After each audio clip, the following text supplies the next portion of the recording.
Great. I want to thank all the panelists for being here this afternoon. We're going to talk about the future of offensive cyber, and we don't have a lot of time, so I'm going to jump right in. Brian, first question for you. While we're talking about the future of offensive cyber, I was thinking we could maybe set a little baseline. How do you decide when to perform an offensive cyber operation?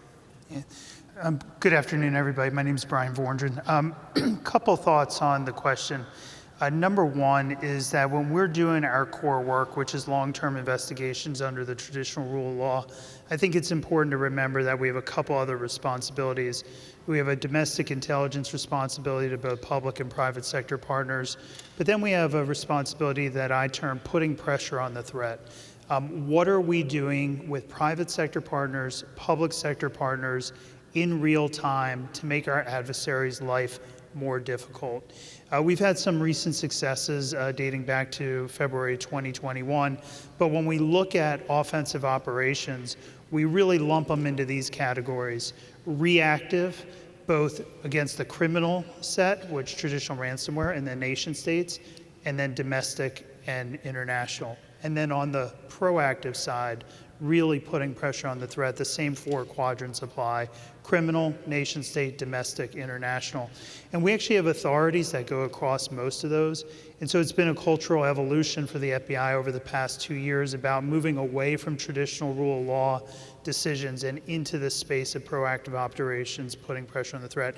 We have partnerships across the interagency, everyone that you would expect we are working with daily to come up with these disruption campaigns, but we also work extensively across the private sector because of the private sector's unique access to data and infrastructure. So Tim, those are just some opening thoughts. No, thank you very much, Brian. So Adam, kind of building on what Brian said from your chair, how does the Department of Justice handle the privacy issues associated, with offensive cyber operations? Well, probably the first step is I'm not going to call it an offensive cyber operation. It's a good name for the panel, and it gets people to show up. But what we're talking about here are traditional law enforcement techniques deployed in the cyber context. So we're talking about gathering information, trying to prevent crime, mitigate damage from crime. It's an important consideration that some of the techniques that we use in takedowns like VPN filter, Hafnium, or Cyclops Blink, which are the operations I think we're talking about here, they can touch private, innocent computer owners. And that's a serious matter, and we should take a step back and think about what the implications of that are.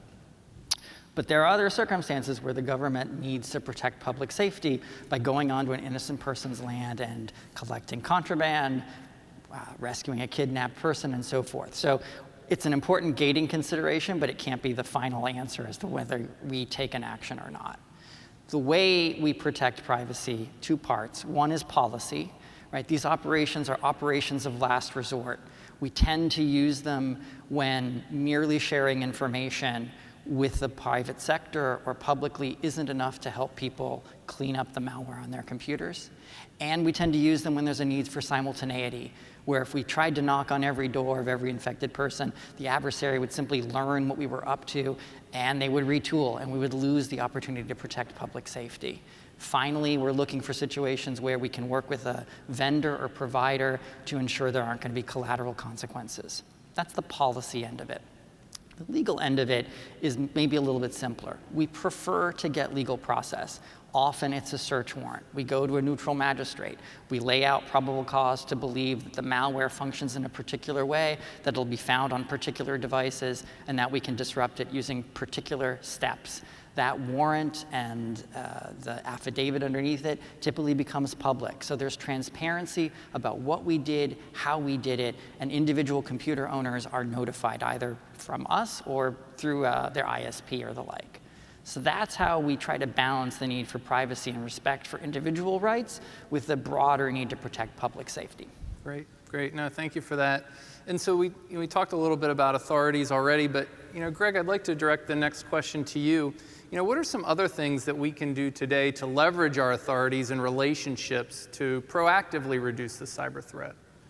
Well, there's a couple of things that come to mind right off the bat. First of all is, as we take a look at the authorities that not only, have been discussed here by Adam, but in the previous panel, information sharing really does matter And leveraging our information sharing platforms like ISACs, as well as foreign contacts, within your industries, to understand what kind of attacks folks are seeing, what type of suspicious activity, enriches the data set from which we can make decisions as far as characterization of attacks, as well as the attack warning.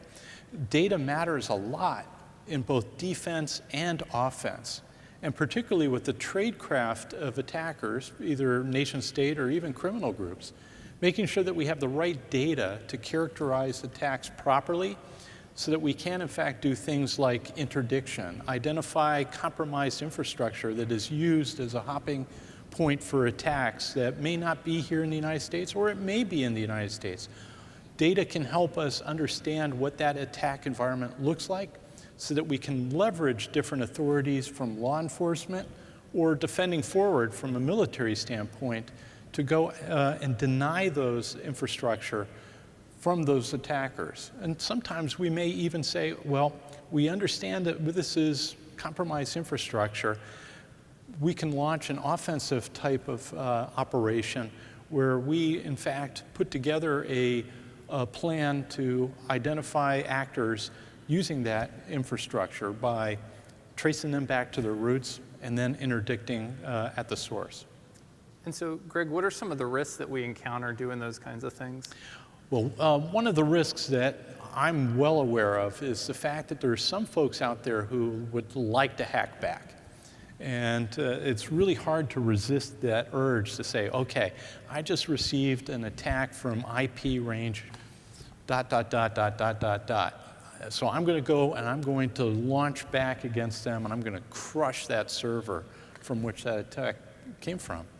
But those of us who have been in the business for a while know that the tradecraft is you're never going to launch an attack from your own box if you're a criminal group or a nation-state actor. So you run the risk of maybe crushing the servers that are supporting the Little Sisters of the Poor or whomever was the victim. And you don't want to do that. What is a much more productive activity is to make sure that you are logging everything. That's a standard best practice. And then further, once you gather up that evidence, you share it with your first responders, like the FBI or your local law enforcement, so that the proper authorities can be exercised to better protect the greater infrastructure. And I'm very concerned about continued conversations about hackback, because it could devolve rapidly into cyber vigilantism that could escalate to non-cyber confrontation. Okay, thanks. So Parna, I'd like to sort of direct the same sort of round of questions your way, on other things that, you're looking at and think we can do in terms of, proactively reducing the cyber threat. So there's a couple of things. Along the lines of what was said, I think the policy definitely should include a strong framework of information sharing, and especially in the vendor community, because the software vendors, they're privy to data across multiple customers, across multiple vectors. So creating that framework allows sort of a safe place to share, a safe framework to share that information. That way, then, it's cleansed of any confidential data, so no attribution, but then the right purpose is achieved. The other place that policy could definitely help is in ensuring that the vendor software itself is up to par, meeting the basic criteria, not violating some of these challenges, and the vendors are evaluated at that level.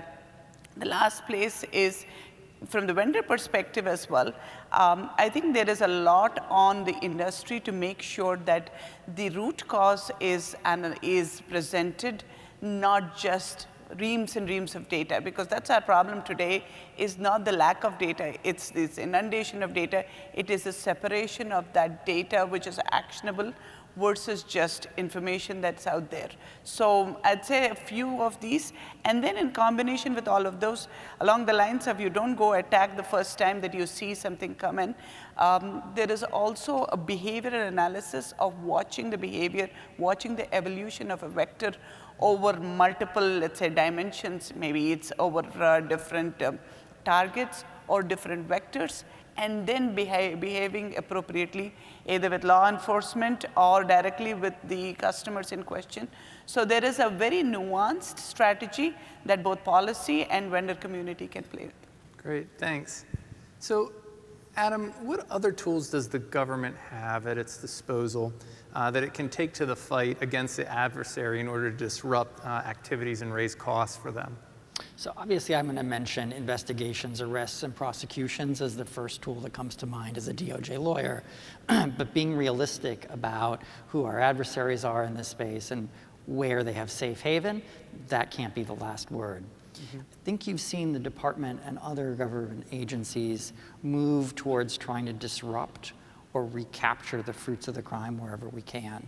So getting back to something General Toohill said, it's because victims come to us in the early stages of a ransomware attack and share information with us about, say, a ransom demand or the wallet to which they're asked to send ransoms, that can enable us potentially to recoup that ransom down the line, as we did in the case of Colonial Pipeline, and forfeit money stolen from a cryptocurrency exchange, as we've done in some recent instances. Getting the money back is part of what we can do. Seizing other infrastructure is part of what we can do. We can work also getting legal process usually to seize domains or other pieces of infrastructure to disrupt how malware works, the C2 structure or the like. And often that involves working with foreign partners to take information offline or to work through their system so they can seize the infrastructure. Then you have Treasury sanctions and other economic tools belonging to the Department of Commerce, right? The ability to sanction a ransomware group or other government group prohibiting payments to them or business with them. And if you have a case involving, say, a corporate beneficiary of IP theft, potentially barring them from doing business in the United States, which causes them to bear the cost of the crime that they benefited from. We've done that in cases involving insider theft of IP and the like. Long term, I think you see the government moving to situations where we're trying to better secure the infrastructure against insider threats or supply chain threats. So there are novel authorities or newer authorities now existing where we look for opportunities or instances which are appropriate to block an untrusted vendor or regulate an untrusted provider from doing business here. One example of that is with the work that Team Telecom does in advising the FCC so that certain Chinese state-owned enterprises don't have licenses to perform telecom services here, or that we don't build infrastructure that, say, connects directly to China. So those are a couple examples of what we can do in the long run to make our internet infrastructure safer. Okay, great. And so, Brian, I want to bring the conversation back to you. So, when we move to help others to protect their cyber programs overseas, how does that change our offensive cyber posture? It's a good question. I just want to go back to what Adam was sharing. Please. I was taking notes as he was talking. Two other thoughts. Number one is recently the U.S. government has also started to leverage something that was traditionally used in counterterrorism, which is referred to as rewards for justice through Department of State. But it's essentially incentivizing individuals who have intimate knowledge of a criminal conspiracy, whether nation state or not, to report to the U.S. government for a significant financial gain. That has actually borne fruit at this point. And so that is yet another tool kind of from a U.S. government perspective that we're really using. Adam had talked about briefly the need to report quickly. There's reasons for that statement, not just because we want to be involved, but we know from history and experience that the most important timeline is the first 24 hours of an intrusion in terms of stopping data exfiltration if it's sitting in a cloud-based account, and also to track cryptocurrency if there is a ransomware payment. Those first 24 hours, it's a horrible analogy, but it's a true analogy. When we're dealing with a missing person, the first 24 hours are critical. Well, it's the same here. Those first 24 hours are critical to leverage our authorities and our capabilities. And when I say our, I don't mean FBI or DOJ. I mean the U.S. government and our private sector partners. Back to the core question about how we evaluate sharing overseas. I think the FBI is pretty mature in this space because of our legal attaché program. And so we have dedicated FBI agents in about 70 countries, but then we have dedicated cyber agents in about 15 countries. And so we know that, and those cyber agents are where you would expect them to be from a center of gravity, strategic view perspective. But that knowledge of host country and how host country does business really gives us a steer and a cardinal direction of how much to share and how much not to share. But from an FBI perspective, when you go back to the Sodinokibi disruption in last fall, one of our primary partners was a private business in a foreign country and not a Five Eye country, in a very specific foreign country. We are willing to do business with everybody to get to a point of maximum disruption. But we use our legal attaché program to really calibrate what we should and should not share. I think it's really important to understand, though, that in many scenarios, the FBI and other parts of the US government rely on host country and host nation to do the same disruptive action. It's not that we're stepping into infrastructure. Where we have really strong relationships, we will ask host nation to take action on our behalf. And so pretty mature for the Bureau in that space, and so hopefully that offers some thoughts. Oh, great, thank you. So, Greg, same question to you. How much intelligence should we be sharing? Brian talked a little bit about that. As we move to neutralize our adversaries, we work with our foreign partners. Well, as we take a look at how things work and why, it's critically important for us to remember that everybody who's connected to the internet is connected to each other. And if we just take a nationalistic model and say, okay, I'm just going to share here within the United States, that doesn't necessarily work for us on a global scale, because attacks could come from anywhere. We have folks that are compromising infrastructure here in the United States using tactics, techniques, and procedures that they're going to recycle in numerous places around the world and could be used against us. So it behooves us here in the United States to share what we are learning so that we can, in fact, leverage the authorities for information sharing to disrupt networks, to harden the infrastructure, and then further, to have coordinated activities. And we've seen some great coordination led by both the Department of Defense and the Department of Justice and FBI to disrupt criminal networks as well as nation-state actor groups, because we shared information, we identified tactics, techniques, and procedures. We've got the logging that it helps us identify, from an evidential standpoint, some of the things that have been incoming rounds. But ultimately, if we take a look at things from a cyber neighborhood watch, as it were, we're all in the same neighborhood in the internet.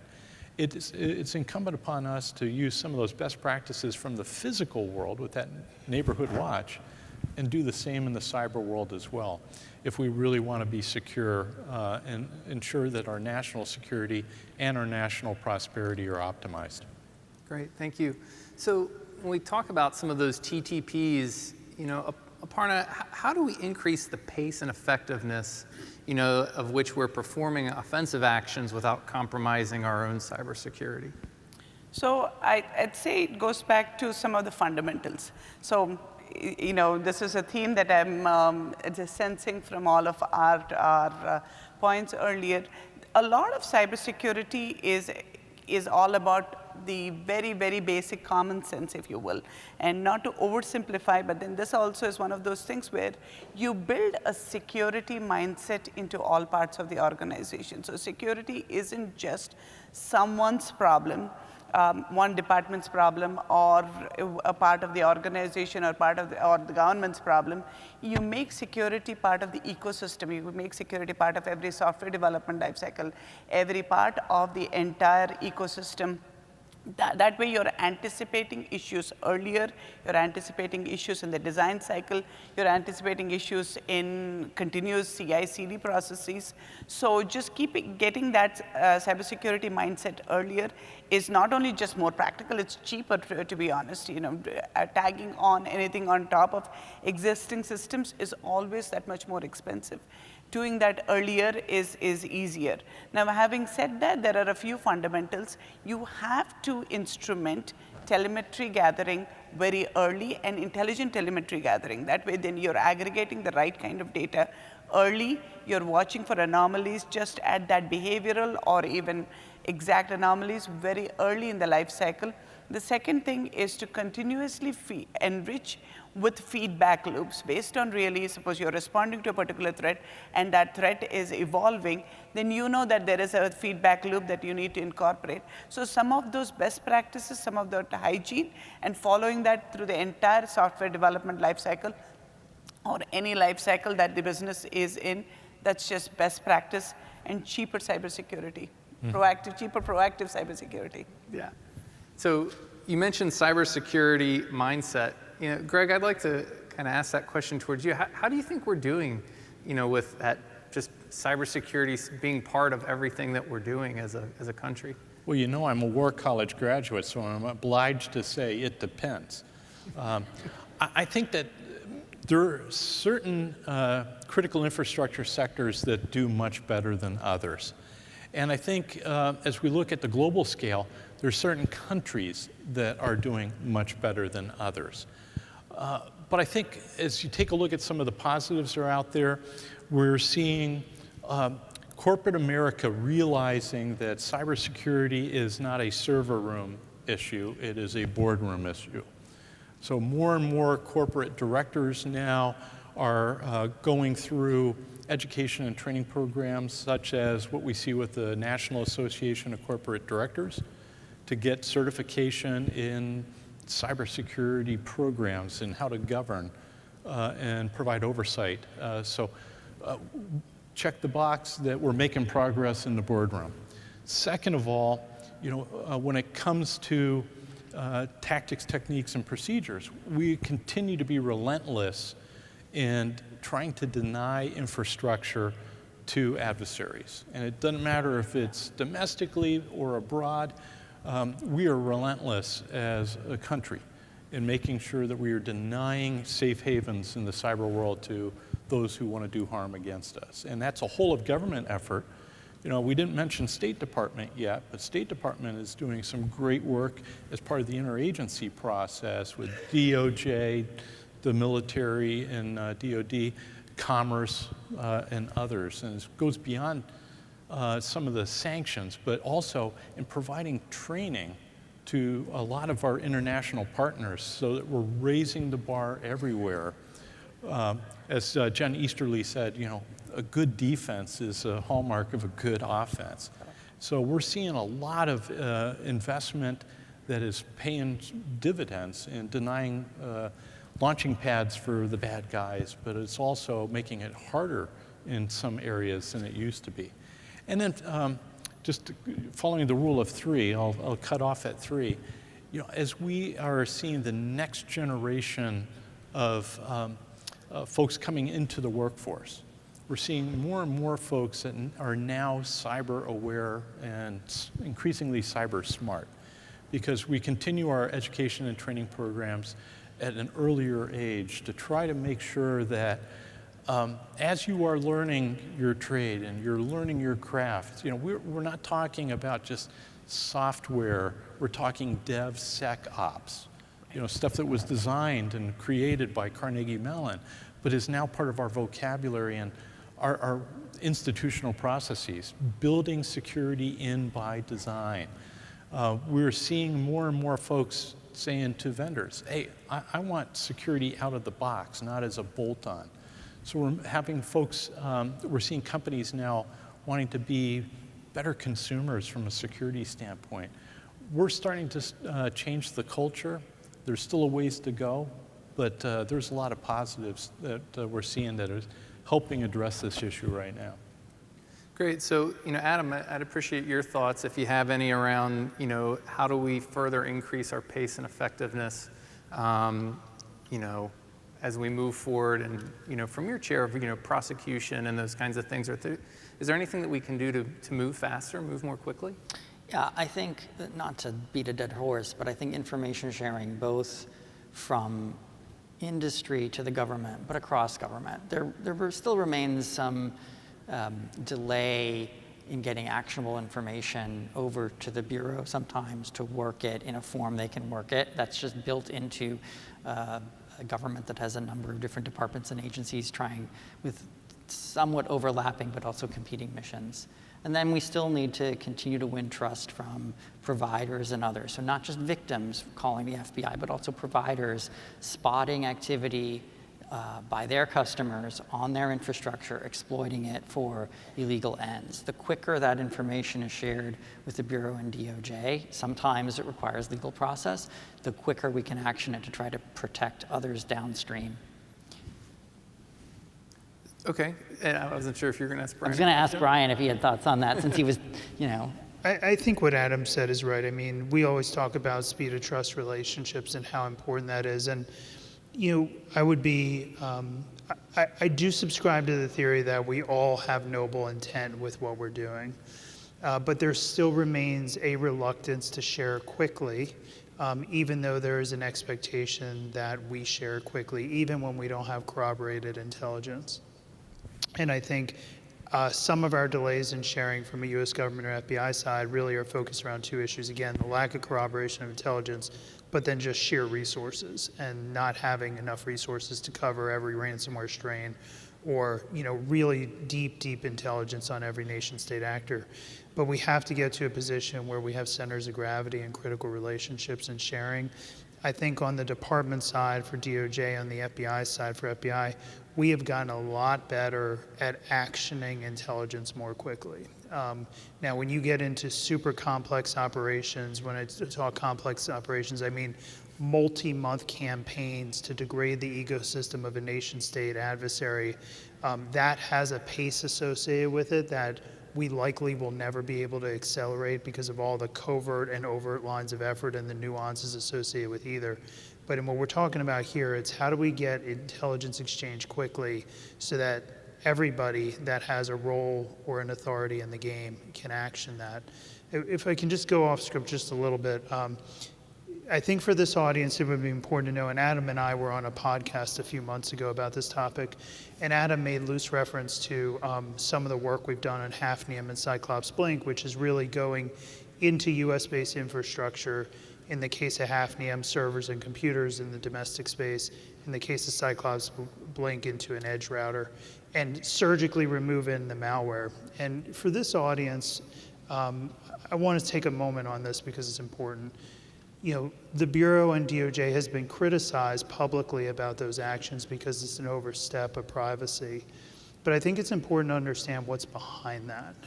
Number one, in all these scenarios, we publish multiple cybersecurity advisories in tandem with the mitigation, the remediation guidance from the affected vendor.